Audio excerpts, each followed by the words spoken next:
And with respect to the Big 12 being open for business, I appreciate that. We haven't decided if we're going shopping there yet or not. The Big 12 has gone on a shopping spree on Klyavkov Avenue, picking up Utah, Arizona, and Arizona State. Apple's offer to the Pac-12 was at $23 million before a Hail Mary 11th hour counter offer brought it up to $25 million. That $25 million fell 26.8% short of the Big 12's $31.7 million. The difference was even more pronounced in exposure, where the Big 12 had 17 games over the air and 46 games either over the air on ESPN, ESPN2, or FS1 in 2022, and is expected to be the same when the next contract takes effect, while the Pac-12 on Apple was overwhelmingly streaming. And once Oregon and Washington bolted for the Big Ten, any notion of the Pac-12's viability was now over, even to Dr. Crow, who had to transition from a musician on the Titanic for the final lifeboat to the Big 12. An added benefit of moving to the Big 12 is the football recruiting footprint. Using 24/7's composite database in 2022 and 2023, there were 871 4- or 5-star recruits nationally. Texas alone outnumbered the entire Pac-12 footprint 15% to 12%. And then add up the entire Big 12 footprint, and they tripled the Pac-12 footprint 38.5% to 12%. Now with the state of Arizona in the Big 12 fold, the Big 12 footprint now accounts for 40% of 4- or 5-star recruits over the past 2 seasons. One downfall to leaving the Pac-12 for Utah, Arizona, and Arizona State is losing a presence in California for student recruiting.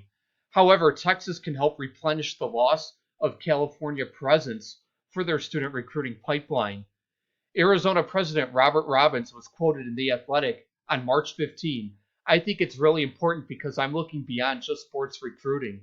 I'm looking at Texas being our next California for regular students. That's been our biggest growth area for students coming to the U of A. It's been very purposeful on our part as a strategy to try to get those students.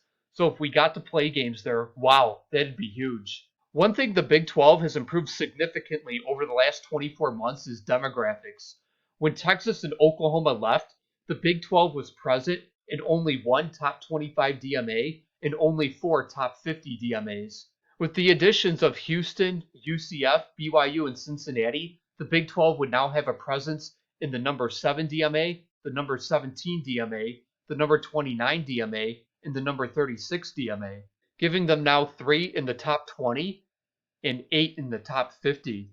And now with Colorado, Utah, Arizona, and Arizona State joining, the Big 12 has added the number 11 DMA in Phoenix, the number 16 DMA in Denver, and the most popular team in the number 29 DMA, Salt Lake City, in Utah. So in the matter of 24 months, the Big 12 went from 1 top 20 media market to 5 top 20 media markets, and from 4 top 50 DMAs to 10 top 50 DMAs.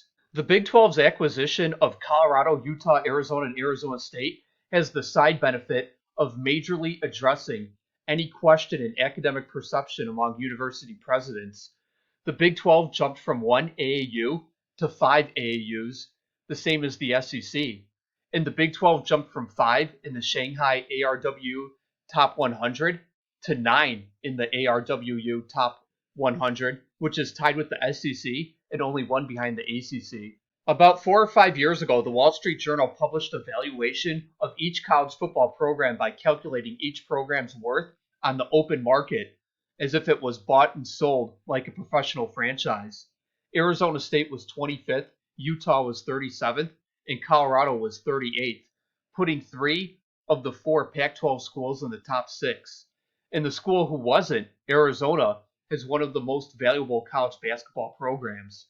Now, I don't fully agree with everything in the Wall Street Journal's valuation rankings, but they do illustrate the point that the Big 12 has strengthened itself in value by adding Colorado, Utah, Arizona, and Arizona State. Looking at athletic revenues using the Sportico database for public schools, and then the Department of Education's Equity and Athletics database for private schools, since Sportico won't have access to private schools, Arizona, Arizona State, and Utah all had athletic revenues in the top 5 in the Big 12. Of course, UCF, Cincinnati, and Houston were bottom 3, but that's because they were playing in a G5 league, as they get P5 revenue streams, their athletic revenues will go up. Now looking at football expenses, same source, Sportico for public schools, and since Sportico doesn't have access to private schools, we'll use the Department of Education, Equity, and Athletics for private schools. Utah and Arizona State were top 3 in the Big 12, while Arizona and Colorado were right at the midpoint. Then men's basketball expenses, where Arizona is 4th, but remember these numbers don't isolate the student aid money, which is higher at private schools, so Arizona could very well be 2nd if we had the ability to make that adjustment. Utah is 6th, and Arizona State is right in the middle. Now looking at ticket revenue, donor contributions, and licensing/advertising money, courtesy of the Sportico database, Arizona State, Utah, and Arizona are all in the top 5 in the Big 12 once you total up revenue generated from ticket sales, donations, and licensing/advertisements. Of course, these numbers don't include the private schools. On the field in 10-year Sagarin, Utah is 15th nationally, which would place it 2nd in the Big 12.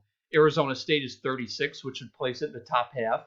And the 3 programs who did not have a 10-year Sagarin in the top 55, Arizona, Colorado, and Kansas, are all programs who appear to be on the upswing. In 10-year KenPom, Arizona is 9th nationally, giving the Big 12 3 in the top 10 with Kansas, Baylor, and Arizona. The Big 12 strength at the top is complemented by its incredible depth throughout the middle and bottom. An incredible 15 of 16 Big 12 programs are in the top 70 in 10-year KenPom, while 11 are in the top 50. Overall, the Big 12 is first in 10-year KenPom, with only the Big 10 anywhere close. Now looking at the number of NCAA tournament units each program has earned over the past 10 NCAA tournaments, Kansas has 31 units, 2nd nationally only to Gonzaga. Arizona has 20, Baylor has 19, Houston 17, Iowa State 16, Texas Tech 15, West Virginia 13, Kansas State 13, Cincinnati 10. That's a majority of the Big 12, averaging over a unit per year over the last 10 NCAA tournaments.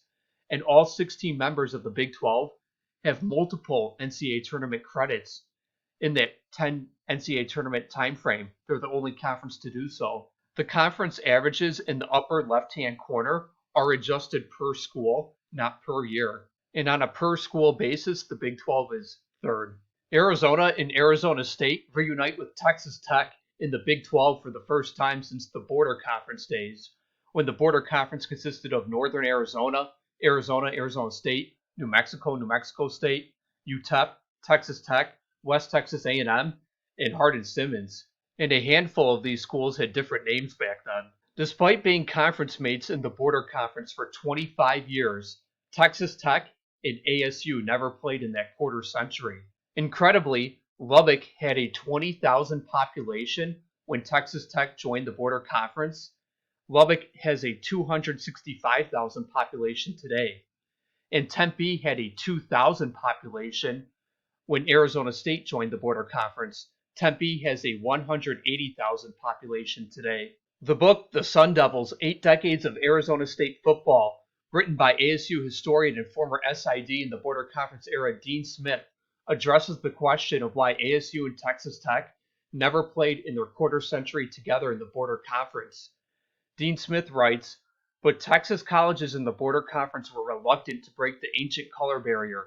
Some would not permit Arizona State blacks to play when the Bulldogs came to Texas, citing local law forbidding it. Even when they were accepted, they had to leave the team at the hotel, eating and sleeping with black families. In 1947, matters came to a head when Texas Mines refused to let Warren and George Diggs play at El Paso. The Arizona State student body rose in protest. The Arizona State Athletic Department issued a declaration that the Sun Devils never again would schedule a college team which refused to let all Arizona State athletes compete. Thus, we have the answer to a question which has often arisen. Why did Arizona State never play football against Texas Tech, which for many years was a Border Conference member? Arizona State stuck to its guns, and the racial problem in the conference was gradually solved. But by that time, Tech had left the league and was knocking at the Southwest Conference door.